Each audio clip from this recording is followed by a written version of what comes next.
So, ayan, kukunin natin ang isang hinog na strawberry. Ayan guys. Pipitasin natin siya. Teka na baby.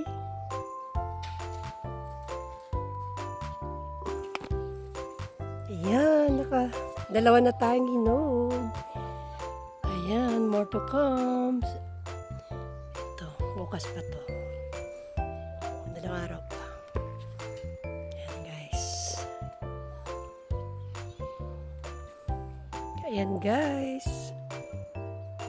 Hello, meron tayong strawberry. Ayan, hinahinog tayo nakuha.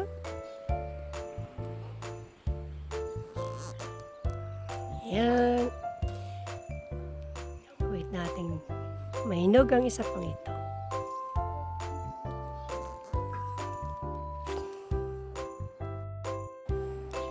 Inabutan ako ng ulan guys, kaya kukuha muna ako ng lalagyan ko para bago natin pitasin yun. Aking mga wild strawberry or alpine strawberry. At ito ang pinaka the best guys. Ito yata yung mga rosemary. Ang dami na naman damo. Yan. Bunot-bunot lang. And then lagay sa dyan siya. Yan. Itong good news ko guys. Yan. Ang horchak ko, binigyan naman ako ng passionata. Succulents natin. Binigyan tayo ng flowers. Ang beautiful naman ang baby ko. Yan guys. Ito may nag-aabang na tataniman natin yan, no? Ganyan ang sistema nila dito sa gilid ng bahay. Yan, guys. At update lang natin ng konti. Naggagandahan ang ating wow! Magpa-flowering na rin sila, oh. You can give me a flowers. Yan, guys. Ibigyan nila ang bulaklak. Ang gaganda, oh. Ang pipintog. Mumulaklak na sila. Napakaganda-ganda po ng mga bibi po. Ito ay cattail po yan. Yan. Para sa medusa. Hindi ko ay. Takot ako dun. Pinutin lang natin ito. Yan. Aray-aray. Ang tindi ng tinik kasi nito. Ay, salamat pa naman natin. Guys, ayan yung mga tanim ko dito. Actually, hindi pa ayan, mamulaklak ng baby ko. Hindi pa sila perfectly, sabi yun. Hindi pa sila organized. Ito, ang gulo-gulo pa, diba? Nasa second, pala tayo? 1, 2, and 3. Yan, nandito pa lang tayo. Ito, mamulaklak na rin. Pag spring, ganyan po na mamulaklak. Dito, isa-isahin natin ayusin yan. Sa tulong na rin ni Kuya. Ako'y excited na.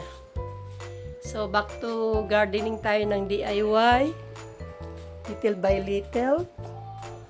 Actually, ayan guys. Marami tayo dito sa ating vertical garden. Mga baby ko. Ayan, bunot-bunot lang ng mga damo. Ayan. Ang ganda nila, diba? Namumulaklak na. Flowering na nila eh. Ayan, napakinabangan ko na po yung mga yan. Mga gulay po yan. Kasi ito yung tanim ko welcome to my channel, baby. Si Chocolate Mint. Tanim ko to noong 21. Wala pa siyang name tag. Sasabitan natin. At si Basil. Ayan. Ito binili ko lang po para itanim. Kasi naubos ko na yung mga dati kong tinanim sa buto. Ito, yan. Yan. Binili ko din po yan. And, look at there. Yan ang aking Swiss chard na lagi nagbibigay sa akin ng maraming salad. Naubos ko na rin ibang mga coriander ko. Ganyan. Ayan. Yan. Ito sa side naman ni Lolo. Ayan. Italian porcelain natin. So, unti-untiin natin na mapagyaman muli ang ating mga tanim. Thank you so much for watching my vlog. Sa makakapanood lang naman po. Yung gusto lang naman po. At hindi tayo nagmamadali at may konti na rin tayong biyaya sa YouTube. Thank you po.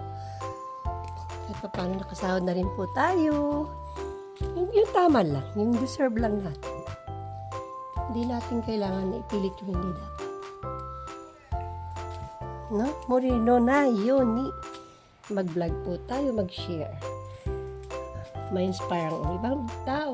Kung gusto din nila magtanim-tanim na tulad ng ganitong ginagawa ko lang. Bilang libangan ko lang po sa baa. May bulaklak. Konting libangan lang po. So dito wala na. Lalagyan natin yan ng mga iba. Baka herbs na lang itatanim ko dyan. Si Cyclamen marapit na. Habang nagdadamo, nagbablog. Habang nagbablog, nagdadamo. Baliktad yung Tagalog. Yan. Nabunot lang natin. Napakabait naman ng mga damong ito. Yan ito guys. Hello Mickey, Mouse, and ni Mouse. Yan, lagi lang siyang ganyan. At may damo din dito. Ari, iti ko napuruhan. Ganyan guys. Yan. Yan. Ay, natanggal yung takdang sasakyan ko. At ito yan guys. Ito yung mga naman, no? Diyan, iniipon ko lang yan. Look at guys, ito naman si Jollibee natin. Ayan. Ayan. Ito yung namulak dati ngayon, baby. Nabubuhay ulit sila. So, ay mga natin nilang bulaklak. Ito na po. Dito, hindi pa natin nadadagdagan. Tayo sa isa lang. Na huwag masyadong mag-effort para hindi tayong pagod. Ayan. Kung bata naglalaro. Golden week na kasi. At mag-iintindi tayo ng ating munsong anak na magkakaroon na naman tayo ng apo. Naku, thank you Lord. Thank you. Thank you God Jehovah. In the name of Jesus Christ. Maraming salamat po sa maraming biyaya.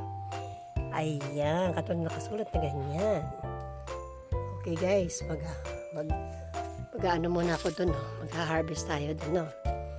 Ayan, nabubuhay na sila ibang pa. Ayan, mag-harvest muna po tayo ng ating alpine strawberry or wild strawberry. Kukunin natin, lalagyan natin sa tea. Maggagawa tayo ng tea. Ayan guys, kumuha na ako ng lalagyan at nagsombrero kasi umuulan na talaga. Pero, let's harvest this kasi masisira na sila pag di natin kinuha. So, pipitasin ko na po. Ayan, nakikita nyo. Mimitas tayo ng mga hinog. Ayan din. Tingnan nyo guys, so. Ang cute. Ito tayo. Ayan. Kailangan natin makuha na ito at mabubulok kasi madali silang mabulok, madry.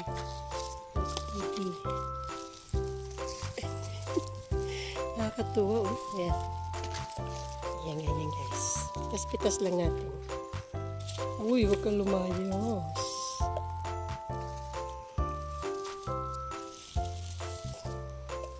Umiikot din, oh. So, ilalagay ko ito sa tsaa ko. Ito guys, ayan. Lilit, diba? Oh, ayan.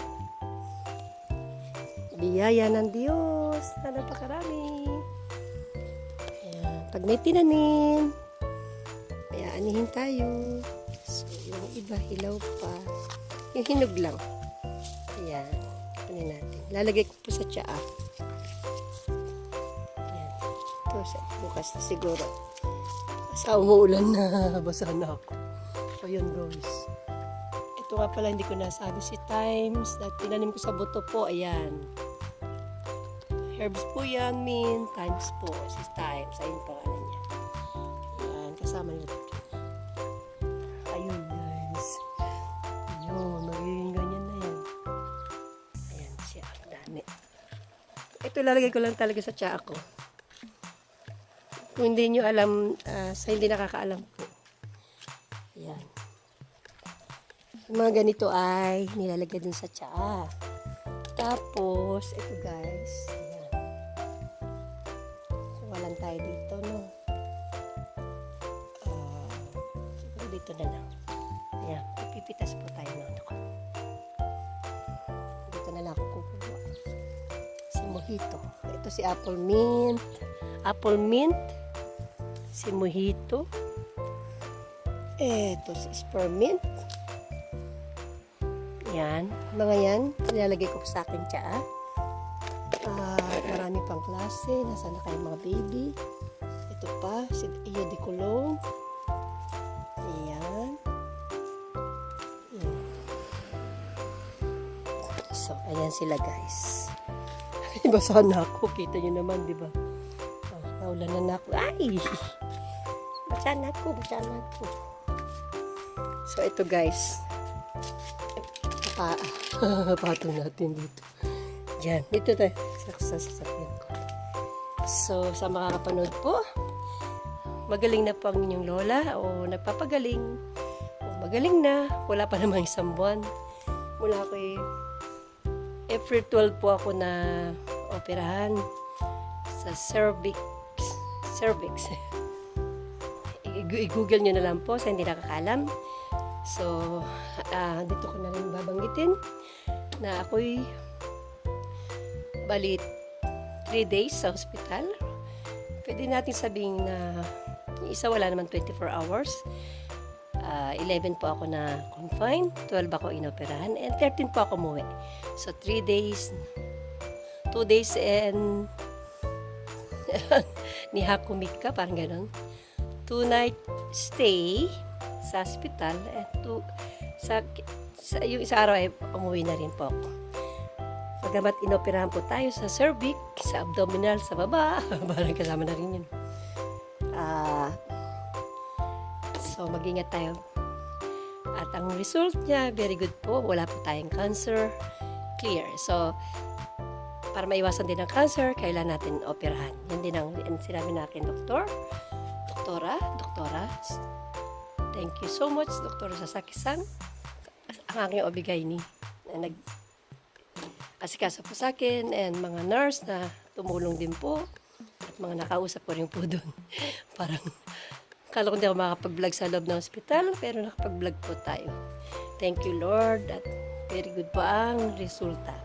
So, ayan, back to normal na naman tayo. Tanim-tanim na mga may regrowth, mga mint, mga kung ano man. Yung petunia bulaklak na naitanim ko. At, ayan, meron tayo papakinabangan. So, nagpapasalamat po ako sa mga silent viewers, sa mga nakakapanood, at sa mga kakapanood pa po. Salamat po. Anyway, tuloy lang po ang buhay at magpasalamat lagi sa ating Panginoon, sa ating Ama sa langit at sa Kanyang.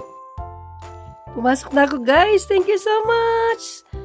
At lumalakas na yung ulan. Ayan, gagawin na tayo ng tsaa. Thank you so much! Thanks for watching! See you to the next vlog. Thank you! Ito guys, yung ginagawa kong tsaa. Ayan na yung alpine strawberry or wild strawberry, tsaka yung Earl Grey tea na tipak, and yung mga herbs natin. Ayan, ganyan siya guys. Bababad ko muna siya ng ganyan, mga 10 minutes, and then ladagdagan natin siya ng hot water again, and lalagyan natin ng ginger honey. Yes, meron tayong ginger honey.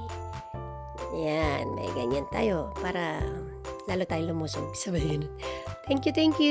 See you to the next vlog.